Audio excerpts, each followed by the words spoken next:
salaamaaleykum sama gars j'espère que vous allez bien élection législative yi 41 liste la ñu bàyyi ñoom ñoo nar a dem jongante ci jongante député yi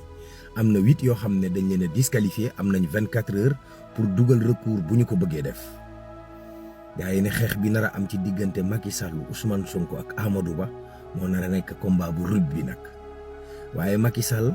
ak Karim Wade ñoom dañoo def recours ca conseil constitutionnel daal ne ci àtte bi ñu fi àtte woon Ousmane Sonko. par contumace moo tax Ousmane Sonko warut a bokk ci élection yi dañoo bëgg ñu éliminer ko liste moom mi nga xam ne moo jiite liste Pastef Barthélémy Dias ak bosam moom leerul Cheikh Fofalo tànk bi talliwut bankuwut ne nii lu ci mënti am daal mooy mbir mi nar naa xum Amadou Ba moom mu ngay wëy di yaatal ay mbiram waaye combat boobu nar naa tar am na ñooñ ci ñu wax ne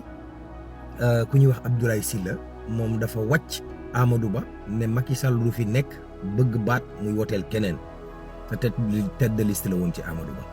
Cheikh Issa Sall dafa doon génn dem Mauritanie ñu ne ko doo génn yàq na Njaajaan Njaay gouvernement bi fi nekk nee nañ lii doxalee arbitraire la Abdou Mbow moom ñàkk pay gi ñu ñàkk pay député yi seen salaire wax na ci keteme Ousmane Sonko waaw Mac Dermot 822 milliards lañ leen di toppee ngir ñu fay ñu ko dex ga foofu ca Matam mu ngi wéy di def ay jëya fii ci Géejawaay dafa am benn militaire bu ñu fi jiiñ sàcc ay waay yàlla gars yi dóor nañ ko ba mu xaw a génn àdduna yal nañu yàlla may gëndal ak jàmm ubbite école bi neex na waaw grâce yi kontaan na ci jaa ngi jëf